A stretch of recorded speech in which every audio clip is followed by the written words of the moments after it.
All right. Yeah, Mark, welcome to the show. Welcome to the show, everyone. Thanks for joining us tonight, Mark. Yes. Where are you at? It looks very tropical in the I background. think you're in Florida, right? Winter Haven, Florida. Oh, Yes. yeah. We're in Utah and it doesn't look tropical. It That's does why we not. close the curtains. Utah. We're I getting, love it. yeah, we're getting a And little chilly. jealous here. It's cold. Yeah. Yeah, it's very cold. So, uh now you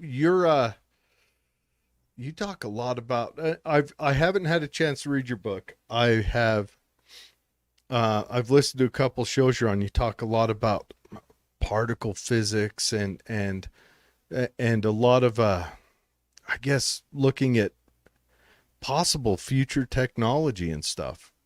And I want to dig in on that stuff tonight. Now, Okay. I am barely evolved past ape. So go slow. Betsy's a lot quicker than I am. She can explain the parts I don't get to me later, so don't go too slow. But pretend you're talking to a fourth grader. And tell us Sure. first. Tell Yeah. us about yourself, Mark. How did you get into what? What kind of sparked this interest for you?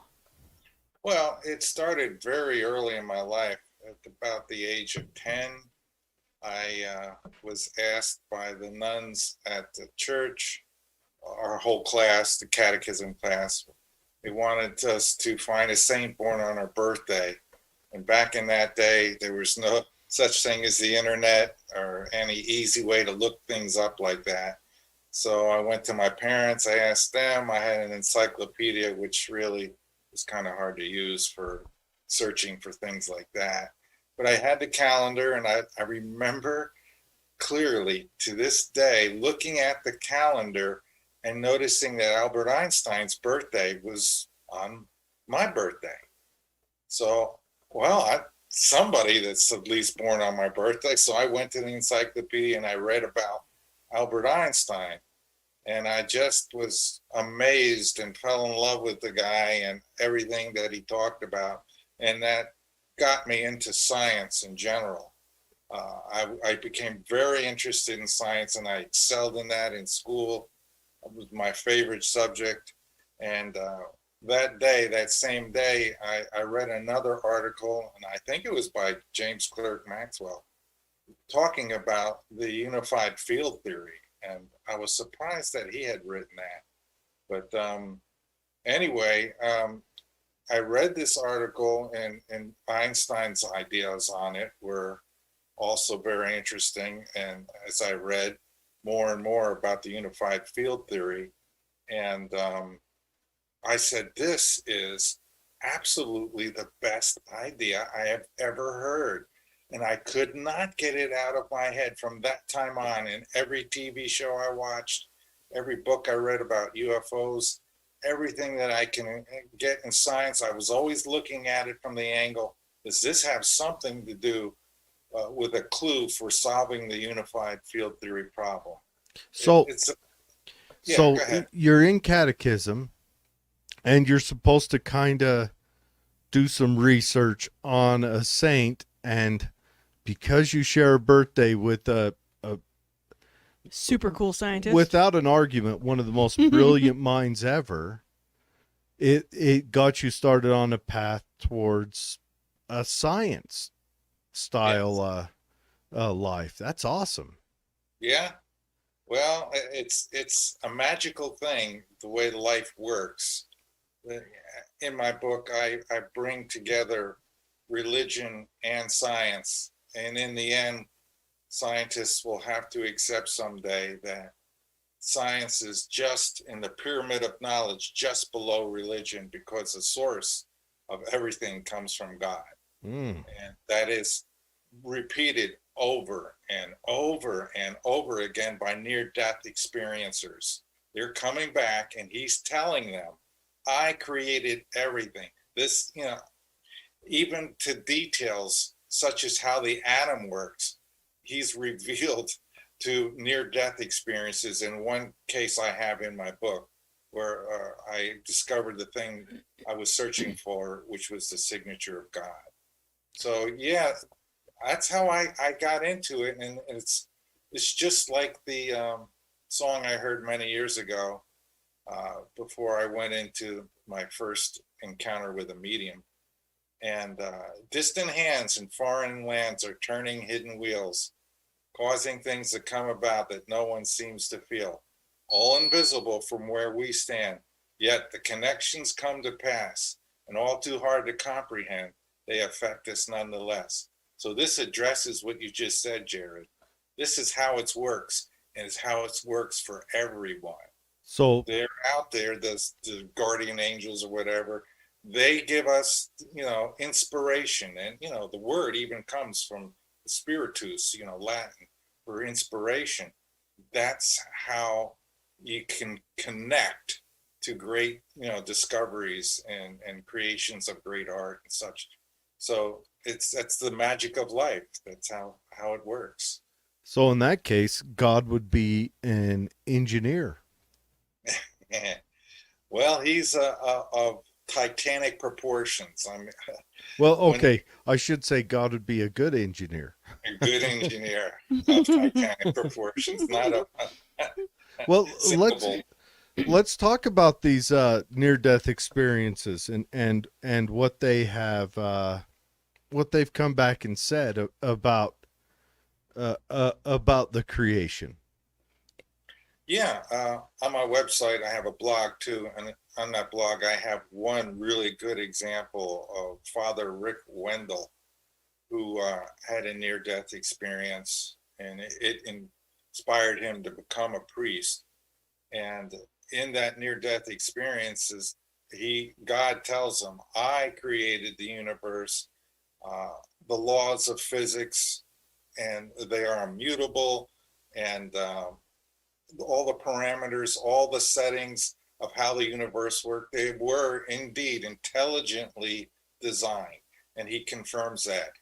Howard Storm is another one who came back and says the same thing. God told me that that he created the universe, and gave some details. Time and time again, they come back and they say the same thing. And Lynn Claire Dennis, which is talked about in my book, saw the pattern, which she called it, which I was able to communicate with her for some time, for a year or so, and trying to convince her of what she saw. Her description is so clear to me, and I was trying to say, this is what you saw is inside of the atom itself. It's what I call the signature of God, and that's what I put in my book. So there's many instances of people coming back.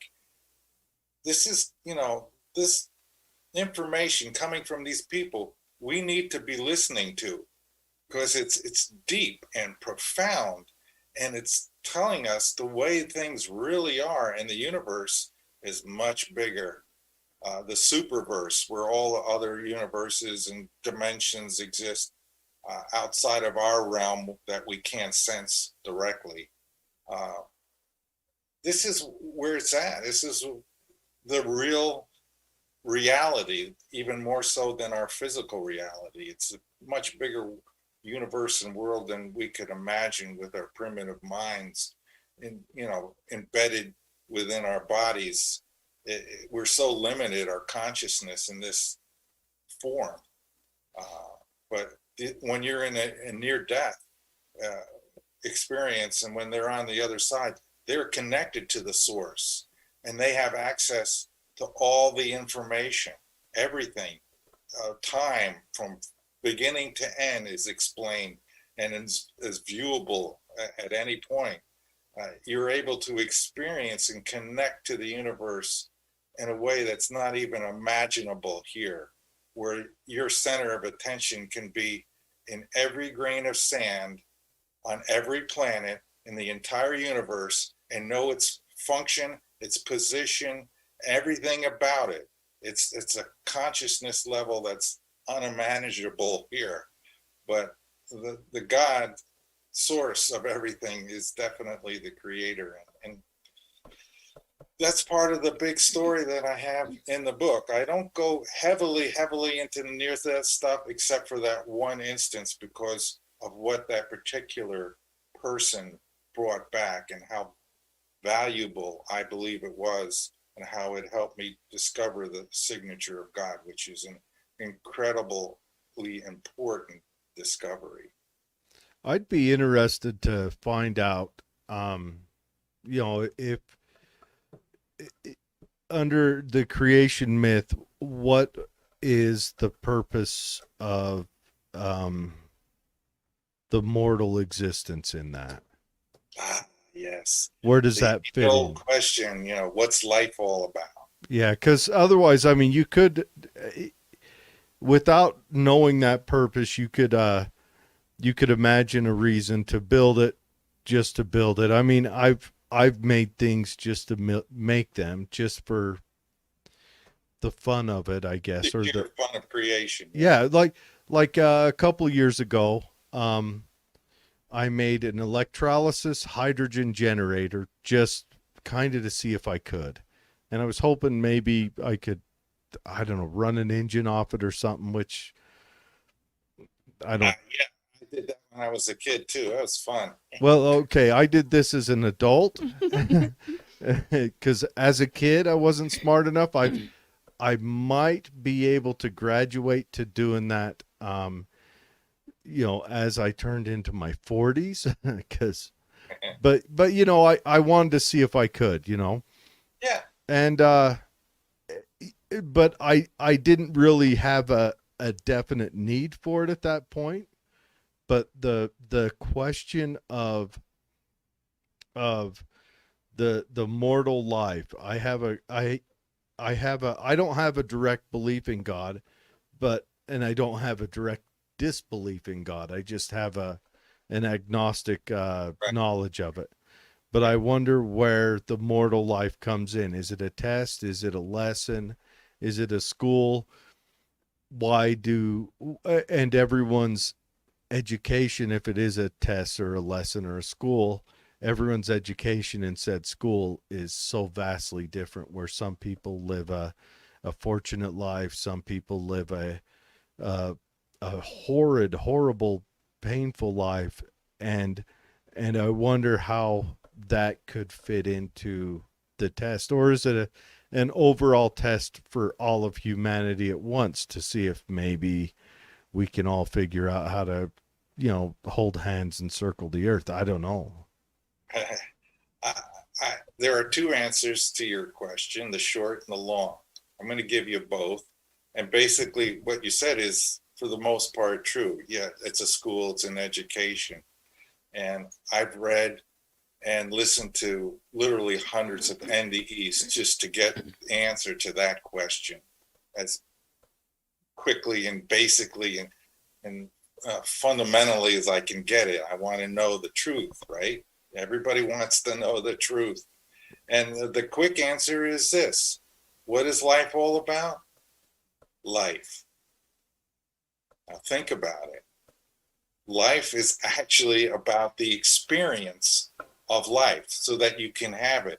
The creator, from what I'm hearing, is experiencing existence through all of us, and not just humans, animals and plants and other beings on other planets.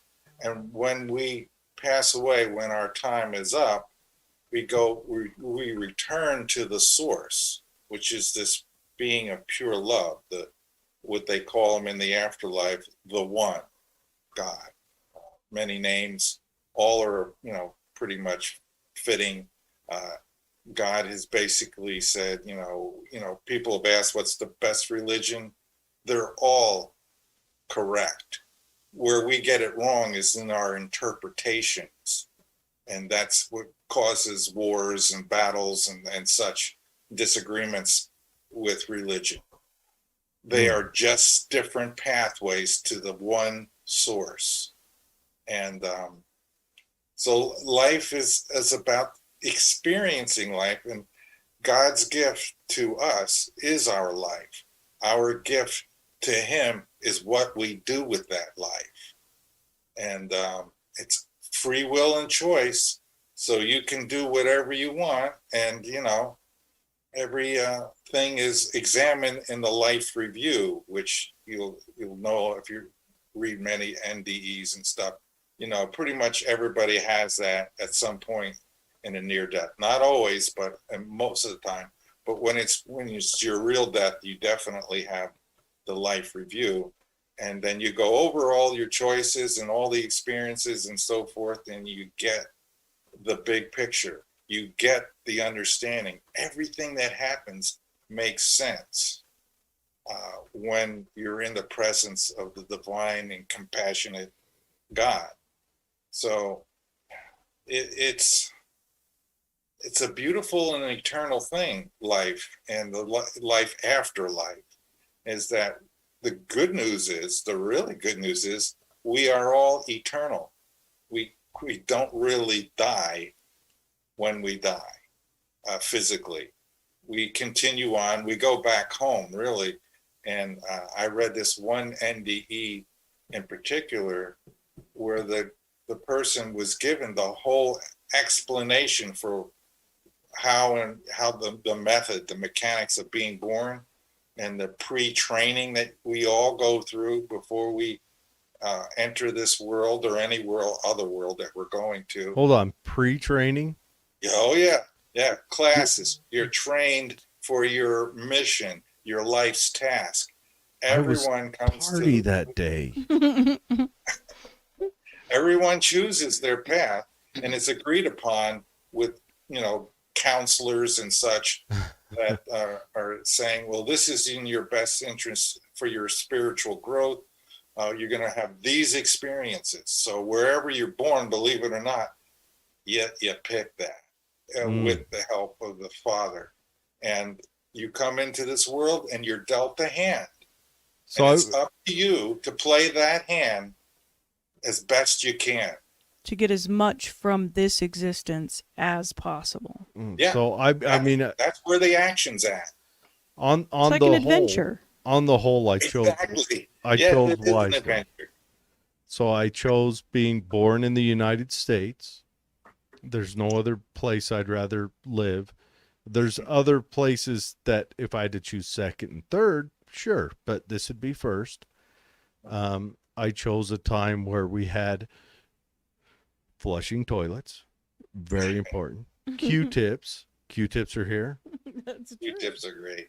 The internet pops up, but not too early in my life where I get to learn bicycles and I get to learn what outside is like. Right. So I chose a pretty good path. Now I would like to talk to my my pre-coming here self and say, you could have shot for a little more IQ and looks. We could have. You could have been a race car driver. A race car driver that's handsome. I'm thinking chiseled jaw, fine metabolism. Charming. I guess charming's something I could have learned along the way. But the other stuff, I'm not. That stuff I chose. Yeah, that is a common thread with all near-death experiences, is that they all come back and say that there is a creator, and that everything is preordained or predestined. Oh no! Well, that's tricky. That's tricky. We don't want to go with it's a question I grappled with. It's two things at once. There's a plan that you go with, that you try, and you have to execute that plan. You have to try, as they say, you raise literally your right hand. You say, I will try to remember what it is I'm coming to Earth to do. And so maybe you pick your situation according to what will either aid or challenge that plan. Yeah. Every moment of your life, you're making decisions and choices, and you're getting input from other people that are affecting your decisions and choices for that predetermined sort of, global plan that you have. Like you're going to be a doctor or a lawyer, or or a banker or whatever. And then you do that. And how well you do that defines who you are and how much spiritual growth you have. If you just tread water your whole life, it'll be apparent at the end of your life that, okay, I gave you these gifts and you squandered them. And God doesn't, point the finger, you screwed up. It's a loving, compassionate experience when you go through your life review. You see for yourself what you did right and wrong. They don't even say right and wrong. It's just different experiences. And whether you gathered, great information and development from that or not. A lot of people squander their lives. They just, they've been given these gifts and these opportunities, and they made their choices, and they chose a little bit poorly maybe, while others exceeded or maximized their opportunity by making good choices and, putting a lot of effort in, a lot of work. Life is not supposed to be easy. That's the whole design of the system. There's one lady that was having a near-death experience, and she was complaining to God. He says, you have to go back. You're not done yet. And she's complaining to God and saying, I don't want to go. It's perfect here. I like it here. I don't want to go back. It's so hard. I don't want to go back. She kept saying it's so hard. And then God says to her, and I mean a gigantic, almost a yell, it's supposed to be hard. And the whole universe ringed and echoed when he said that. Hey, we signed up for this, and we wouldn't have it any other way. We have free will and choice, and it's an adventure, and you want to try to make it come true. I mean, that's why I'm on this show tonight. That's why you're having a show, because you want to communicate to people. You want to do this kind of work. I have to bring forth this information to the public, to scientists, and that's my adventure. So it's a beautiful thing. Mm-hmm. It always works. Yeah, well, now, on a lot of your other shows, you talk about like particles and their motion and all that. Do you think that we're going to break into a new energy source via the particles?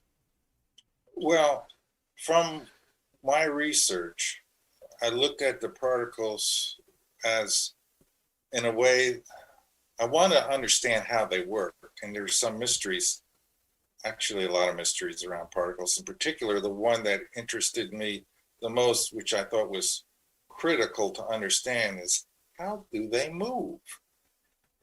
If you understand this, you're going to understand the unified field theory. Mm-hmm. And for years, I pondered that question. As I would ask physicists on the internet and have conversations.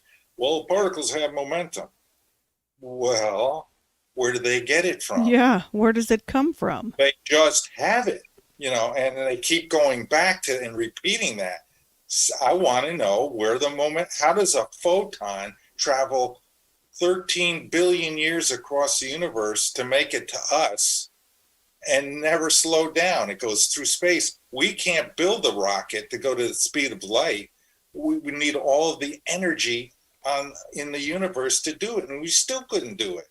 So how does a photon manage to do that without rocket engines behind it? Yeah, now do photons, do they start out at their, I guess, inception with that speed, with that energy, or do they build speed up as they travel, like in that microsecond of their initial motion? Well, that initial motion, it's near instantaneous acceleration as I see it. I mean, there's not, you see the problem, one of the great discoveries that I made about particles such as the photon and how they acquire mass is the photons are a unique particle in that they don't accelerate. When I realized that they don't accelerate, I realized something that Einstein had said, that gravity has an equivalence to acceleration, and the photon has no mass. And I realized, well, it moves differently than all the other particles that have mass. They have uniform circular accelerated motion. This is an accelerated kind of motion in a circle or an arc. And any particle that does that has mass. The only particle that does not have mass is the one that flows in a straight line at a constant rate of speed, and that's the photon.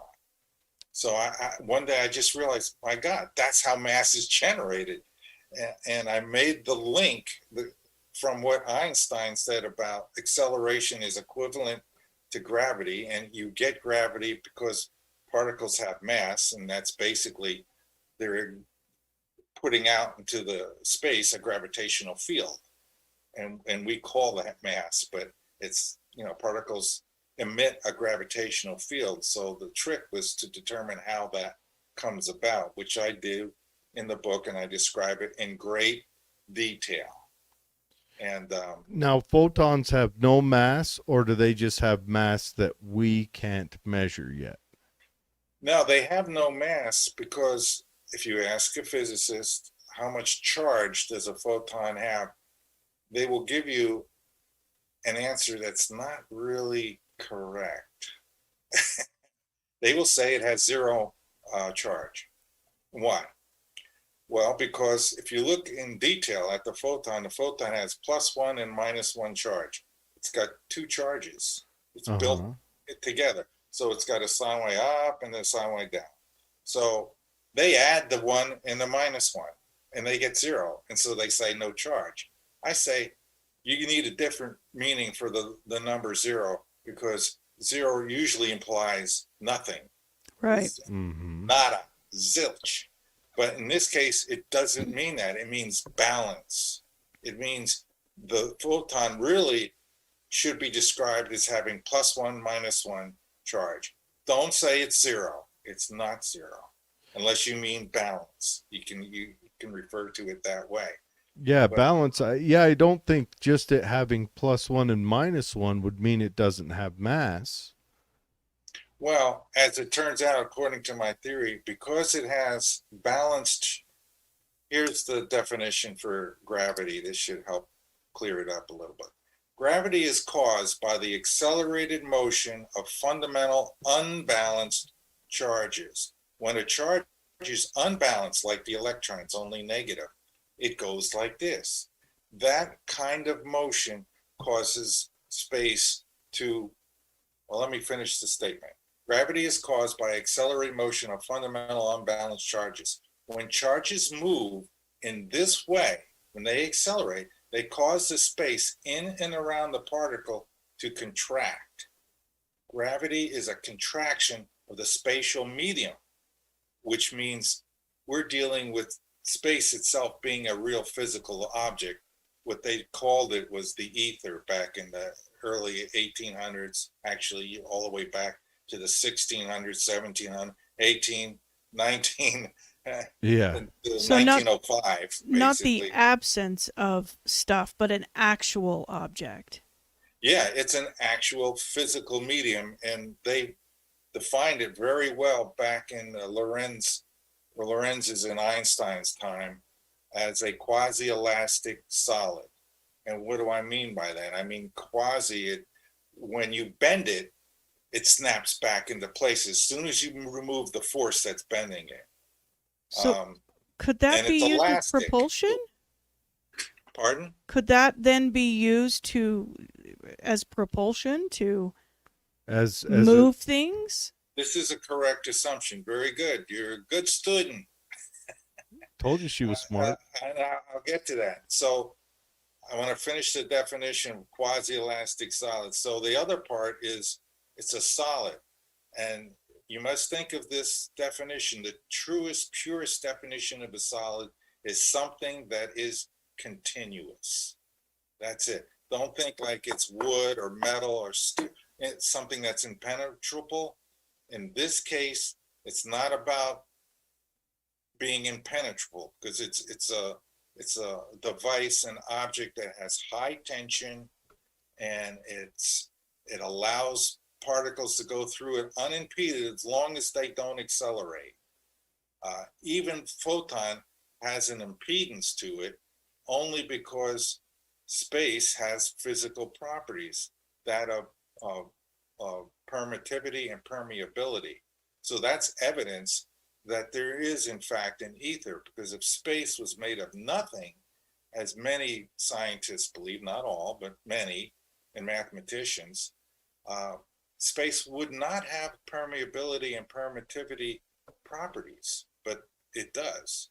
And those form an impedance to the photon. Basically, the magnetic and electrostatic parts of the photon are impeded somewhat because of the existence of these two real physical properties of the medium, the quasi-elastic solid.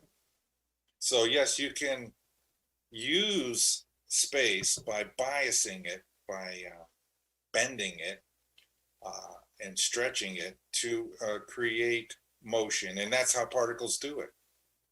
Their structure determines their motion. And in the book, I break down in great detail the torsion field theory. Basically, all particles are twists of space. There's only so many ways you can bend this medium. You can stretch it, you can compress it, contract it, or you can twist it, and you'll have clockwise or counterclockwise motion. So you'll have particle and antiparticle. So these are all mechanical things. Newton would love this. This is all mechanical. This is all sensible. It makes perfect sense when you put together all the clues that I have going back over 400 years to accumulate all the good ideas and connect them together to explain what particles are and how they work in the medium. So to answer your question, how does this medium create the speed? You have to really go to the unified field theory description. So let me give you that. It's a one-liner. Electromagnetism and gravity emerge as aspects of a single fundamental field. That single fundamental field is the ether. So if you learn to master or bias this material, you can create motion. Particles do this automatically by virtue of their structure, and they cause internal to them a pressure gradient. And if you look in science and you look in nature, just about everything moves because of pressure differences. The weather systems that go, the high and low pressure systems create wind. Airplanes go through and have lift because of the wind, the high pressure on the bottom and the low pressure on the top.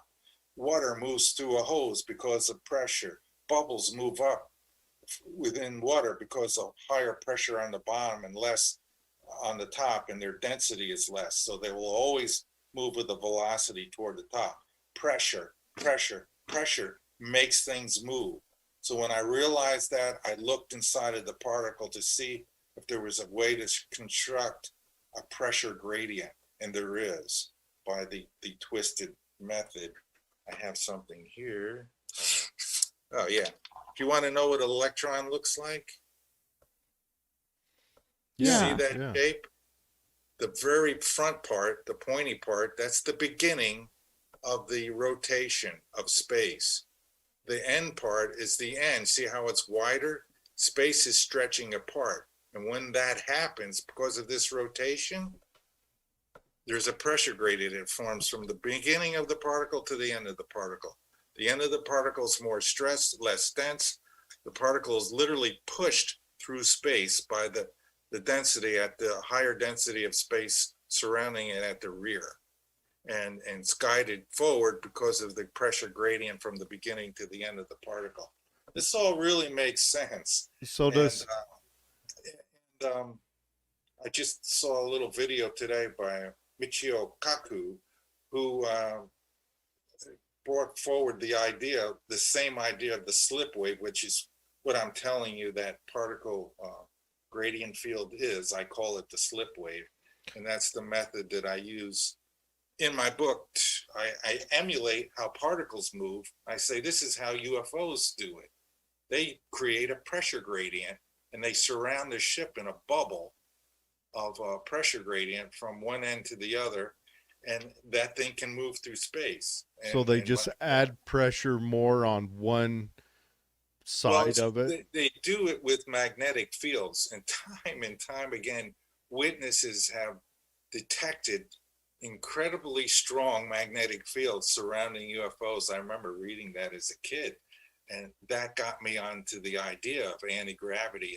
I said, I read a report, and I looked all over the internet. I couldn't find it for the book, but I remember as a kid, it stuck in my head when I was a teenager. I was reading a UFO book, and the Air Force guy, the captain or whatever, took a magnometer with him to investigate a UFO landing site. A magnometer being a device that measures magnetic fields, and they detected that the grass at the landing site was magnetized. Now that takes an immense amount of magnetic field strength to do that. Yeah, I'm talking many Teslas.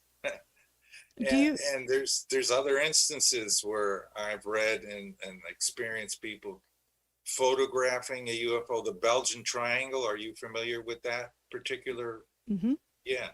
Well, that was back in the 80s, and one of the people who got fairly close, a few hundred yards away from it, he took a picture of it, and a physicist analyzed the picture, and to prove that it wasn't faked in any way. And back in those days, it was still film that was being used. It had emulsion and such. And when the physicist was analyzing the film, he noticed something odd in the emulsion and in the dyes and the silver halides or whatever that they use. He noticed they were magnetized. Again, another indication that UFOs are emitting strong magnetic fields.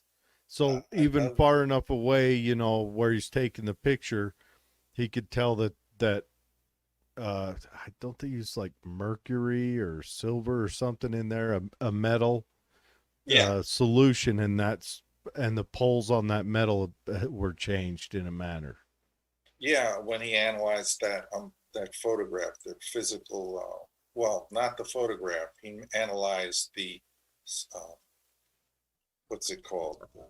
The print, or not the print, the film. The film. I can't think of the name of it. And I used to make photographs. The negative. The negative. Thank you. That's a dying art, making photographs. That'd have to be a whole nother show. I don't think anyone does that. I've got a question about gravity. Okay, so granted, I have not experienced this myself, but you always hear the theory that time operates different the further away from a gravity source you get, that time slows down compared to time closer to the gravity source. So they say if you were to do interplanetary travel and come back, you would have aged less than the people you left behind. Okay, you've mixed two parts of special relativity. Yeah, I know, I definitely have. Relativity. Okay, so let's get that. So how does that work? First of all, the stronger the gravitational field, slower time. But in reality, I go into the time question a lot in the book, and I say, it's not really time that's slowing down, it's the clocks. And that's important to make you realize that. And I go into great details why I stress the point that time isn't really a real thing. Well, and we experience it only because we have two specific properties or aspects of reality. One, in order for time to exist in the physical dimension, that dimension must have a real space, so that you have like a distance, and there's got to be something in between that distance so that you can traverse it. And the other thing that you have to have is a finite maximum speed, the speed of light. So it's going to take a finite amount of time, a time interval, for you to get across those 2 points in space. If space were made truly of nothing, if it was empty, then you would execute the equation distance equals rate times time. When you solve for time, time would be zero because distance would be equal to zero. No matter how much stuff you've got here, if there was nothing in between it, the distance is going to be zero. So we have time only because there's something there. And so it emerges into this reality, and we have time intervals because we have a finite speed and we have a real distance to traverse. It's really simple, straightforward stuff when you stop and think about it. And I make these arguments in the book because all these arguments prove there is an ether, and that's the foundation of my theory, and it's the foundation of what Einstein believed in, and he goes into great detail. Unfortunately, nobody listened to him about the ether, but that's how time works. So get back to your question. So a gravitational field is a condensation or contraction of space. So now there's more space in between these 2 points. So when a light beam goes across it, it appears to be moving slower, but it's not really. It's got more stuff to traverse, so it takes longer to get across those 2 points because you've got a density increase because of gravity. So time slows down, and the light beam slows down. The clock slows down because all the particles that are moving are slowing down that drive the clock, however it's mechanically working. All the electrons and everything are going to go slightly slower in a gravitational field.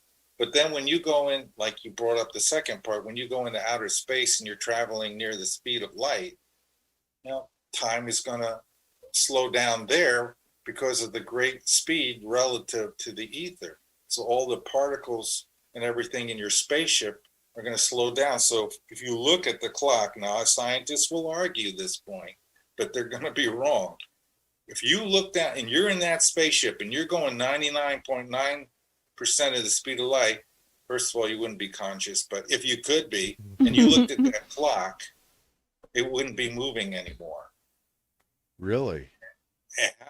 And as long as you stayed at that speed, your brain wouldn't function. The ship would be crushed to something, like a flat pancake. There are a lot of bad things happen when you go at the speed of light and you don't use the slip wave. The slip wave is the way to bypass all of these problems, all the inertial problems that you're going to have going through space at the speed of light. Once you're inside of the slip wave, you're protected because you're stretching the space around your ship, and that penetrates you and the ship and everything.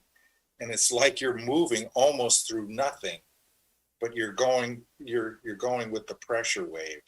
And I have a little video I'm going to be putting into a presentation to demonstrate that. So what you do in that circumstance is you control the immediate environment you're in so that the space around you is doesn't affect the immediate environment.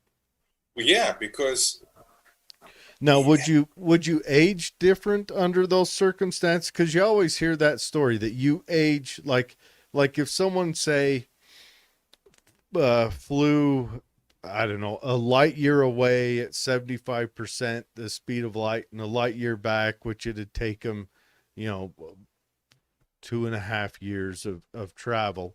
Right. How much, and they there's a mathematical equation, which is way beyond me, but that you, in that 2 years, once you get back, your loved ones or whoever you left behind would have aged exponentially compared to you. They would have aged years or decades beyond, and the time, the world, what felt like 2.5 years to you may have passed like 20 years on Earth. Okay. Well, that's the twin paradox problem. So I analyzed that a lot. I discussed that because the whole time the misinterpretation of what's happening there. So let's go through that experiment. We have two twins. One blasts off in a rocket ship. He goes at the speed of light to another star, and then he comes back. It's 1 year. Let's make everything easy. 1 year there, 1 year back. I mean, the people on Earth are going to age 2 years. You, depending on the method that you use to travel to the speed of light, will determine whether you age or not. If you had a magical rocket that could propel you and you didn't get crushed and killed by going to the speed of light, your clock would freeze there and back, and no time will have passed. And if you had survived all of that, you will not have aged, while your twin will have aged 2 years. Would you have noticed the time pass of the 2 years of travel, or it would have been a blink? According to physicists, they say you will be looking at your clock and it will look like it's running normal. That's wrong. It's not going to be that way. And that's a misinterpretation of special relativity. And in fact, in reality, it's great that we can't test this, because we could never build a ship to go anywhere near the speed of light to see this. But if we could, and we could remain conscious at this speed using just regular rocket propulsion, some sort of ion propulsion, that clock, we would see it stopped, and space would look different. Everything, you would see all kinds of oddities and differences as you're moving at that speed. But when you're in the slip wave, you stretch out space. So you're actually moving through a much less dense space. You've affected permittivity and permeability. They've reduced. So now you're able to go beyond the speed of light, and time actually goes a little faster for you. It's like, for you, it's like you're not even moving at all while you're moving at this tremendous rate of speed, because you've pulled space apart in this specific gradient field. And so your particles that run your clock and whatever are actually going a little bit faster than normal. So if you were to go into outer space, let's say, an equivalent motion would be no motion at all. Your clock would run fastest. Whoever moves at zero relative speed to the ether, their clock will be running the fastest. So it's tricky business, because I'm talking about extending special and general relativity and I'm talking about modifications of the Lorentz transformations in special relativity. I'm talking the rules change when you bias the space. And so the slip wave field changes the rules in our favor, so that we can break the light speed barrier, which you have to do if you want to get to other stars. Going the speed of light is not fast enough. It's not near fast enough. It takes 10 light years to go to another star. So the people on Earth got to wait 20 years before you get back. It's intolerable. So this slip wave, could it be used for other things? Like to solve other issues? Yeah, I have a bunch of ideas in the book that were spawned by the slip wave idea. I'm thinking about other, in the future, problems we're going to have, especially concerning the collapse of the universe, which is now happening. And I go over in detail in the book. The collapse of the universe, like it's closing in? Yeah. When you do the research out there and you find all these other, a lot of astronomers are kind of mad about the universe is expanding theory, the Hubble theory, and so forth. They say, that's not really the cause of the accelerating universes that are galaxies, rather, that are out there. They're actually in groups, and they are accelerating, but they're not really the whole group is moving towards something. And then there's another group over here, and they're moving towards something. They're actually falling toward these giant black holes, these giant dark spots. Our system, we know this, and astronomers, I've read their reports. We're in a group called the it's a Hawaiian word. Lanakia galaxy group, hundreds of galaxies, and we're all moving together. We're not moving apart. Andromeda and the Milky Way are going to collide eventually. We're not moving apart. And we're falling toward the great attractor. And when we get there, it's going to be lights out. And we got 4 or 5 billion years before that happens. But I realized that it's going to happen. And there's more evidence that supports that the universe is collapsing. The speed of light is slowing. That's also talked about in the book.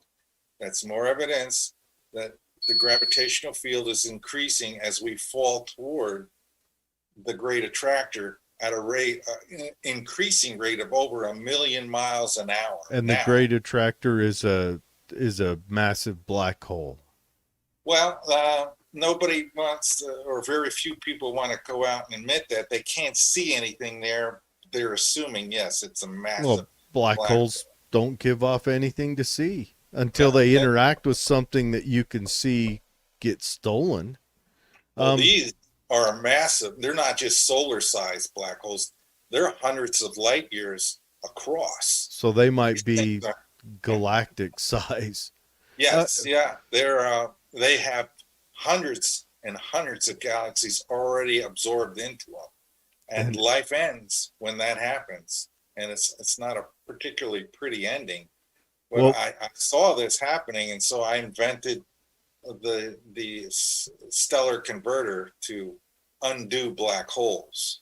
I invented transportations like, well, we can build hovercraft, another good use for the slip wave, so that you have anti-gravity and you can drive your car, your supercar, across the earth to another place in a matter of minutes instead of hours or days. Well, even then, just think of tire saving. If you don't have contact with the earth, you don't wear tires out. You don't have tires. There's no need for, you just need a power source, which is something I'm working on. And but frictionless travel. Okay. We're coming close to the end here, and we have a lot of questions coming in from the listeners. But before we get to those, is there any slipwave prototypes being built? Is there any research going into how do we or converting that, designing that, and building that, getting that implemented? Well, yeah, I'm trying. I'm writing a research paper and a presentation, 2 different projects. One I'm going to present to the American Anti-Gravity group when I'm finished. Probably going to take several more weeks or months to complete.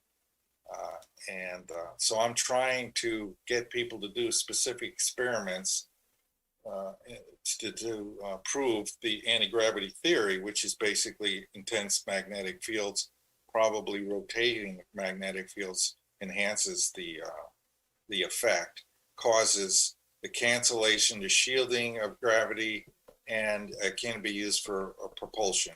So you have magnetic propulsion. So I'm trying to work and inspire scientists to do that. And in the last part of the book, I say, here are some experiments using magnetism. Do these experiments. You will detect that magnetism can be used to cancel the effects of gravity, shield gravity, and you can use it for propulsion. And have they built this? Probably. The United States is more than likely captured UFO technology, at least all the way back from 1947. I have talked to eyewitnesses that have seen a UFO that was built by us up close. Persons do not want to come forward, so I won't give any names or any more details.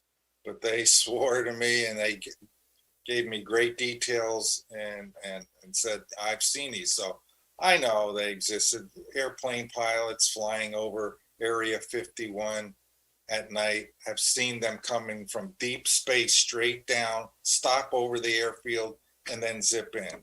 So yeah. Well, they wouldn't want to release that because it solves the energy crisis. Could be. That's a whole nother subject. Yeah. to run a UFO, you need immense amounts of power, electricity. And so they have also solved the power problem, probably some sort of way. I imagine using some sort of a perpetual motion rotation of magnets to generate the power, but there may be other ways that I haven't even imagined. I would love to see the inside of the UFO to see how they solve the power problem. Just to look at the engine. Yeah, just to look at the engine and, see the magnetic coils, the superconducting magnetic coils that are in there, that must be in there in order to get these things to become weightless. I don't care how massive your ship is. You turn those coils on and that thing will float across the sky. And our government would use that just to blow some poor guy somewhere else up instead of feeding helping that out. Humanity. Yeah. All right. Well, we got to get over that. Yeah, we definitely do. So, we'll run through a couple questions before we cut you loose here. And after I stop the video, hang out for a minute. I just want to chat with you for a minute after we're done recording. Sure. Okay. All right. So, Laura says she agrees with your take on religions, that they're all just different pathways to the same goal. James asks, what might you think about the multiverse? Now, he came on a little bit late, and you mentioned, what did you say, the superverse? Where I call it, there's got to be some name for the greater, it's just not our universe. Yeah, there's multiple. One NDE guy who, while he was on the other side, he went outside. You can move at the speed of a god when you're on the other side. And he just left the whole our universe, and he saw it as just a small ball of light. And then he saw that there were other balls separated by great balls of light by great distances, and it just went on for infinity in all directions. So that's the superverse, where all the other galaxies, all the other dimensions are. And God says he's created these things, and he's constantly creating new ones. And he even demonstrated the creation to one particular person. And this is an ongoing, it's an eternal process. There's really no beginning and no end to it. And so as ours is collapsing and other ones being created, or many are being created. Yeah, ours is collapsing, but it's going to do that. And I have 3 chapters in the book, cosmology chapters, where I explain it's a cyclic thing. He's got to make room to create another one again, and it's going to start all over. It's an eternal system. It never ends. That's cool to think of it that way. And James thinks in the multiverse, or he questions, in the multiverse, will there be another version of ourselves? Yeah, that's kind of a speculative, kind of a sci-fi kind of a thing, where there's like all these different versions of the same self emerging as other universes emerge. Who knows? Maybe there's another you somewhere else. Maybe there's hundreds of other yous and other galaxies living out slightly different realities and possibilities. But I haven't encountered that in any NDEs, because I've looked for that to see if there's more than one person going on at the same time. But what I have encountered that kind of addresses that question is that Jesus, when he speaks to some of the NDEs, one of them, Howard Storm, I asked him about, have you been to other planets? And he says, I've been to all of them, all of them, the infinite amount. I've been to every other planet in the superverse. And his basic function is the same in all these visitations. That's what he does. He mediates between the one and us, and helps us to, kind of delivers a message. Path. Yeah, that's his job. That's what he does. And it's so, yeah, you have as many lifetimes as you want. Reincarnation is definitely real. That's the way the system works. We've been here before. We'll be here again. We've been in the past. We're going to be in the future. It all depends on what you need, how you're evolving. It's about a spiritual evolution. That's the question. Do you want to be on the mortal coil when we slip into that giant black hole? And I think, yes, I'd want to see what that stretching would be.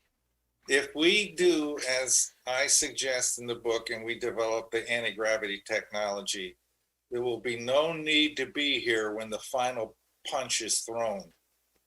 We just leave the planet. Another planet, I'm sure, is being created for us to inhabit or to colonize. That's the whole point of this, is to save the species, to save all the species, build an ark, and that arc goes 50,000, 100,000 times the speed of light.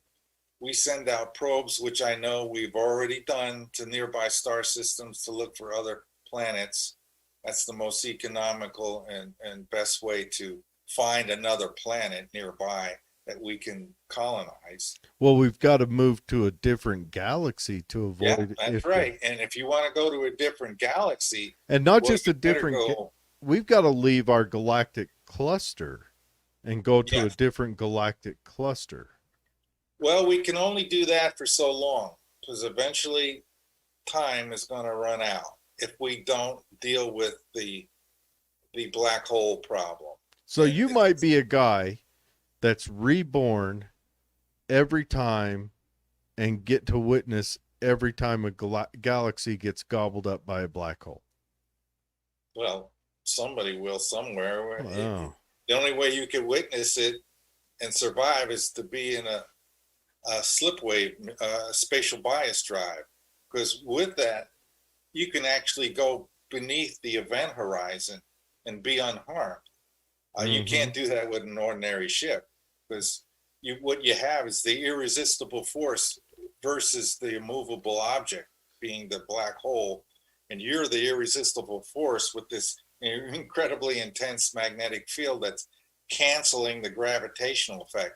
So you could just slowly drop below the event horizon and look at what's going on underneath it, which I assure you will be a very dark look unless you look up. What if that's the birth of a new galaxy? What if that's a part of the machine? It's the black holes is a perfect design for universes, and I go into what they're actually made of. Black holes, according to super relativity theory, are made of neutronium. So they're a thing of substance.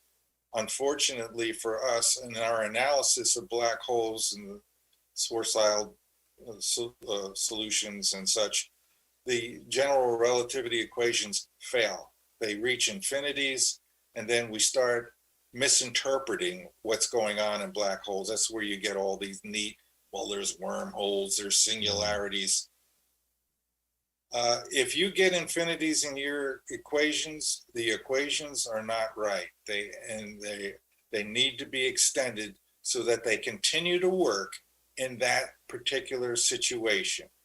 So there's work to be done with general relativity. That's why super relativity is here, because it extends both general and special relativity. So we got a situation here where we've got equations that fail, and then we misinterpret the results based on the failed results. When the equations say there's infinite mass inside of a black hole, that can't be right. If there was infinite mass and infinite density and infinite gravitational field, it would eat the entire universe in a matter of seconds. And we don't see that happen. There is a finite mass and a finite strength to that gravitational field. So our equations are wrong. And they're not going to get right until we get the tuning parameters out of those equations and use real physics to describe what's happening in a black hole. So we're going to have you on again to tell us how to shut off black holes. Yeah. We're going to have to save that for next one. We got a few more comments to run through, but that interests me because.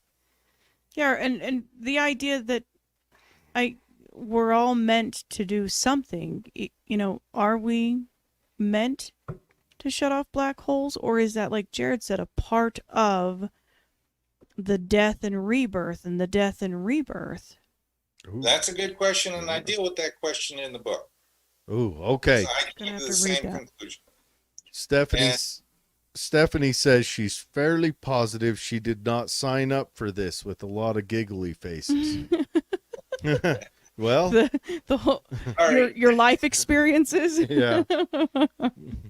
I think we all feel that way at times. Like, and if we did, you know, life is tough. Yeah, we like really overestimated our abilities. Yeah. James says, what might you think about a warp drive? And I think that's kind of the slipstream idea, except twisting. Yeah, you're building your local area around yourself or your craft so that it's controlled and the space around it doesn't affect you directly. Yeah, the slipwave spatial bias drive is the warp drive. You know, it's just a different name for the same thing, really. It does warp space. So Yeah. It's warp drive is a great name for it. You could use the warp drive if you want. Yeah. But the slipwave spatial bias drive has a lot of power and meaning other than just saying it's warp drive. I'm going to call it the Mark drive. Yes. It will be officially known as that. Mark drive. I'm going to trademark that. I'm going to trademark that trademark it tonight. And then when it's invented, I'm going to come out of the shadows. You'd be a rich man. Well, yeah. Certainly the first person I would be publicly does this, proves anti-gravity, is going to win the Nobel Prize. Yeah, I'm not going to prove it. Let's face it. Right now, I'm lucky I can tie my shoes, chew bubble gum, and walk. But I would be the richest dumb guy on earth. I would be the second. I think I would outdo. It changes everything when you look at space as an object, as something versus nothing. Yeah, when you look at, because then forces pressing against it, you know, produce something. Yeah, versus nothing. Would those forces be dark matter? Forces or action at a distance happens because the space is encountering stresses and tensions. These are the forces. Magnetic field is a force, and it's a rotation of space caused by moving charge, which is a twist. As that twist moves and spins through space, the space rotates around it. That's the magnetic field. That's the unified field theory, 2/3 of the way done. The final part of the unified field theory is when that twisting thing goes in this type of motion, it causes a contraction around that twisting object. So now you got the contraction going around the thing that's moving in an accelerated manner. Now that's the complete unified field theory done just like that. It's all simple mechanics. There's nothing really that complicated about this. It's really cool. Cool stuff. Nothing complicated to your mind. It's see, what I'm thinking of right now is either on Star Wars or Star Trek when they take off in there and it swirls, or Bill and Ted's Excellent Adventure when they go flying through time. Okay. Now, real quick, Mark, shout out the title of your book.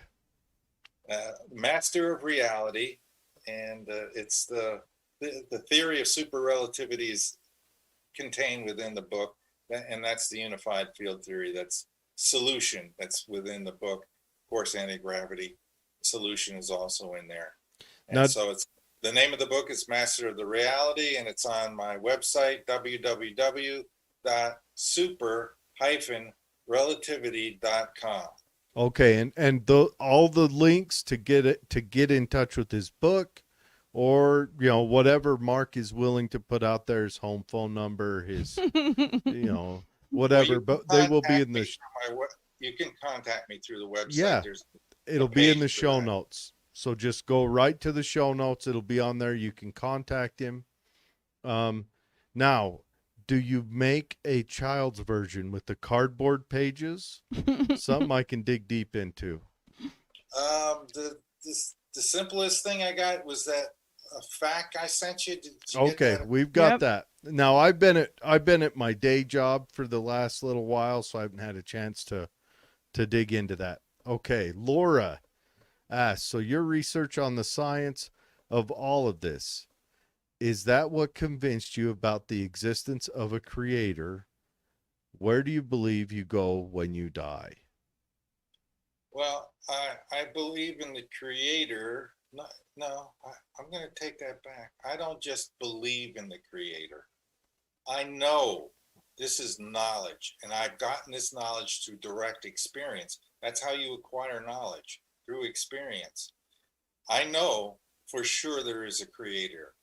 I accept the testimony of many people who have near-death experiences. Plus, I've had experiences personally that we haven't gotten into tonight with psychic mediums, and my own direct experiences with spirit guides and stuff.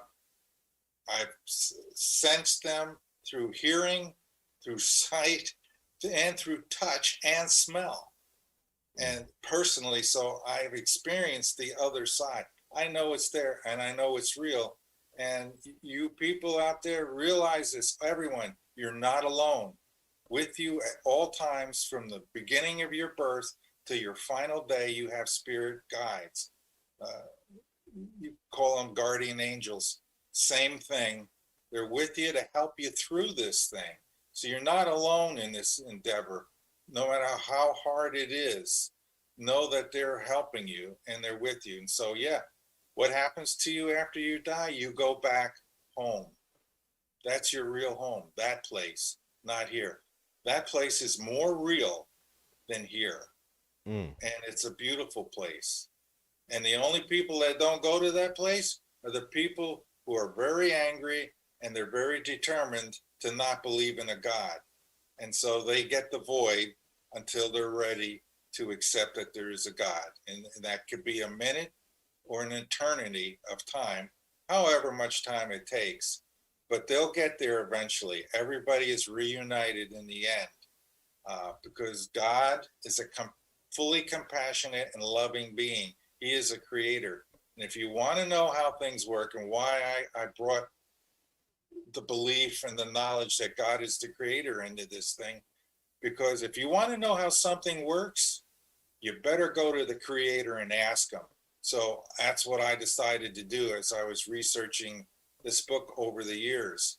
Whenever I did something at IBM where I was troubleshooting, I would go to the guy or girl who created that thing and ask them, how does this work?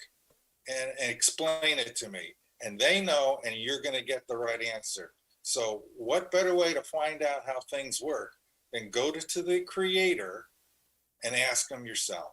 And in what ways that I could do that, that's what I did to supplement my knowledge of how things work and how the universe works, spiritually as well as physically. I like that. Yes, very, very strong message. We have one last question. James says it sounds like 0 point energy. Yeah, 0 point energy's got a lot of different descriptions about it, but basically you're going to get some. There are guys in the past that have made inventions that were thwarted in their efforts to bring that to reality to us because of, well, if you have free energy, guess who's not going to like that? Yeah. The electric company. Yeah. They can't charge for it. Now, I have known personally, through my own experience, I know personally somebody that worked for a power company in their patents office. And this person told me they have patents that they bought that would change the world, where there is perpetual motion machines that work and that generate energy. They just buy them and they hold them. Yep. And they buy off the person and it never comes into reality. And the government, I'm sure, knows this too. Is dirty. it frustrating for me and everybody? Yes. Because greed, the thing that is destroying the world, greed and corruption, plays a role in this whole adventure we're in. And somehow, someday, we're going to have to overcome that. Somehow, people are going to have to evolve and stop doing things like that. But I'm sure 0-point energy, or a version of it, there's other versions out there that I've read about.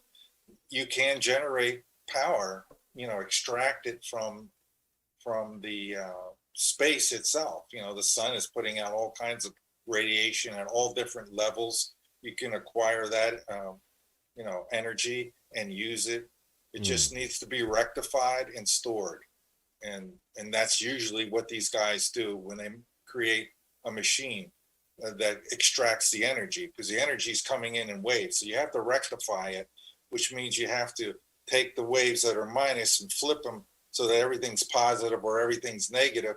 Then you charge a capacitor with that. It builds up, and now you have energy. So you have an antenna system, a rectifying system, amplification system on the end, and a charging mechanism. You do those things, you have a 0-point energy extractor. And that's what these guys have done, the ones that I've read about. It all makes sense, and it should work, and it probably does. But then these people invent it, and then they're discouraged strongly to not move forward with it, like Tesla wanted to do with broadcasting power. Mm-hmm. You can't do that, because then the electric company can't charge for it. Yeah. And everything that feeds the electric company dies as well. Well, there's other things, even in the medical industry, that are going on. Well, let's look at our military industrial complex, where if we did shut them off, what effect would that have on our economy? I mean, that's probably at least 7 to 15% of our economy feeds into that. Would that grind our economy to a halt and collapse the nation? It's a big question. I still want to shut it off because I'm tired of blowing up people on the other side of the world. But that's just me. Well, all right. No, that's what man has done. Yeah, that's what we built around, and how do we get out of it? I don't know. But Mark, thank you so much for coming on with us. James asked the last question, what do you think of Nikola Tesla? Sounds like you stumbled into that answer without having it to be asked. But we definitely need to have you back on, because I want to dig in more. Black holes. Oh, yeah. Now, remember, everyone, go to the show notes. There'll be a hot link directly to his website, and it will have all the information there you can grab onto and get in contact with him. I'm going to try to pressure him into starting out with a preschool edition for myself. And then once I've read that, we'll see if I'm ready to tackle a middle school, maybe elementary school edition, so I can read that. But this is interesting stuff. I dig it. And we're definitely going to have him back on. And for everyone out there listening, we'll see you again on Tuesday. Not tomorrow. Next Tuesday. Yeah. All right, Mark. So yeah, that's interesting. If you could do me a favor and just shoot me a quick email that has like anything you want in the show notes. I mean, you can have as far as your web address, all the way, just whatever you want in there. Just shoot it out to me, and I'll just copy that right into the show notes and build hot links, whatever else we need. Okay, I know what you're saying. Yeah, I'll do that so you could. Yeah. The link Interesting stuff. Yeah, whatever you want. Gosh, my brain's overload thinking about this. And then that happens pretty much on every show. Yeah, well, I kind of geeked out on unified field theory when we covered the Philadelphia experiment. Yeah. Because it was attributed to unified field theory. Now, do I think that they perfected it and used it? No, but it kind of drove me down that road because I was like, well, what is this? What is it about? One of the big questions, we don't know what the government's playing with. The government might be playing with, the government were working with turbine engines for vehicle applications long before anyone ever thought about trying to put them into vehicles, jet turbine engines, and they use them to power those super heavy tanks. Well, we didn't touch on it tonight, but the Stargate technology, which is in the second to the last. Yeah, it was one of our. That was on my list of ask him about this, the new Stargate. We've got a board filled out with stuff, and now I've got to go erase like 3 of the 12 things we have written up there. So that's why you got to come back on. We're just going to leave the notes open. And if anything new comes up or you write another book, just tell Michelle to reach out to us, and we'll reach out to Michelle. We'll schedule another time. We'll work you in again. This is fantastic. Good. Yes. And we're going to have to, I'm thinking a couple shows, because we'll have to dig in real deep on aliens one day, because James will fall out of his chair and he'll be all over that. James is one of our he's our administrator. He's one of our administrators, but he's a close friend of the show, and a guy we've had on the show, and he loves alien talk. It doesn't matter where it's at. If it's aliens and UFOs, he's showing up to the party. But thank you so much. Shoot that email out. I plan on putting the show out tomorrow, so just whenever the email shows up, that's when I'll build the show notes and put it out right after that. Okay, you put it on your website, or it goes on our website, YouTube, all the podcatchers, BitChute. We put it anywhere we can, really. We try to get it everywhere because it's fun stuff. On my site, if you want. Yeah, put it on your site. You feel free anything, pull it, share it to your Facebook, your site, whatever, And we did go live tonight on Facebook where the comments came from, so we were live on there. Yeah. So yeah, we'll definitely and we'll reach out to Michelle with a date and or a general date. See if we can't reconnect. Yeah, and we'll get you back on. This was a super fun show. Yeah, it's a lot of fun topics. I spent 4 years writing a book, and it was a lot of work, but I enjoyed it because everything that I wrote in there I was really interested in, and it sort of evolved into a solution.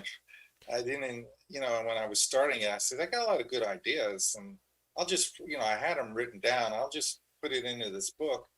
And then at the end of the book, I realized, wow, you seem to have the unified field theory solution. You even have the math. Yeah. Yeah, I'm gonna order the book. It's gonna go on the bookshelf. I can't promise I'm gonna read it because I'll read it. Don't be afraid of it. A lot of people, are saying that they're afraid. Oh, it's physics. Oh, blah. Oh no, I love it for the layman. I did not write it for the physicists. In the few technical spots that are technical, I even marked them with red. Well, it's not red because it's in my Word document. It's red, but I marked them as this is technical. You could skip this part if you don't want to read this. It's just for scientists. The vast majority of book, 98% of it, is for the layman. I went through great effort to write this so that you can experience the whole journey that I went through. I'm excited to read it. To make all the discoveries. And there's fascinating things about what physicists are doing wrong, how they're covering up the speed of light slowing down. Mm-hmm. That's an interesting topic. How Einstein,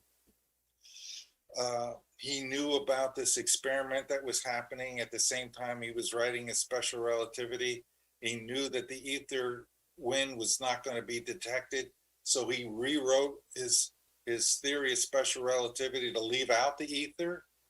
So his theory wouldn't get discredited. Right. And I got evidence for that. To fit it in with the times. Yeah, he fit it in so he looked smart. But he regretted that, I think, in the end, because when he did general relativity, he says, this can't possibly work without an ether. And he has a speech where he says, the ether is real. And I have that in the book. So in the end, he always believed in the ether, except for that one period of time when the Michelson-Morley experiment came out that seemed to indicate that the ether didn't exist. But then I had to analyze that and figure out why that experiment failed. And it's so simple. I don't see, it's actually, the solution is actually embedded inside of special relativity. And nobody really made the cosmic connection that it failed because the speed of light is always constant. You won't be able to detect an ether wind because it's always going to go the same speed. So, you know, they're doing these measurements of light in 90-degree directions, hoping to detect Earth's motion through the ether. But it's like being on a train and holding a flashlight and you're moving forward. The two velocities don't add. The light just comes out of it at the speed of light. It doesn't matter how fast the train is moving. Right. So they're never going to detect a variation in the speed of light because it's a self-sustained, it's an autonomous motion. It's generated independently of all other motions. Right. So you can't detect the ether wind using photons. It was a bad design of an experiment, but nobody really ever got that. We're gonna have to dig into that next time too. It's a lot to dig into. Now I'll sit off to the side and I'll nod, and then when we're done, I'll My say, ears will start to smoke because I think about things as you're talking. All right, but thank you so much, Mark.